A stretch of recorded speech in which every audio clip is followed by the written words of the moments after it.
నరేంద్ర మోదీ గారికి ఒక తీరని కోరిక ఉందంట. ఆయన సాయంత్రం 6 గంటలకి నీలాకాశం కింద ఒక్కరే కూర్చొని ప్రశాంతంగా టీ తాగాలని ఉందంట. అది ఎప్పుడు తీరుతుంది?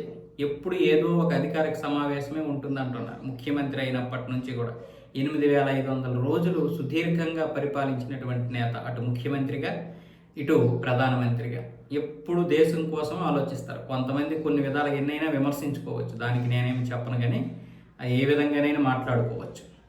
ఆయనకి అడవులన్నా, అంటే ముఖ్యంగా ప్రకృతి అన్నా, ఫోటోగ్రఫీ అన్నా, జంతువులన్నా, పక్షులన్నా చాలా ఇష్టం.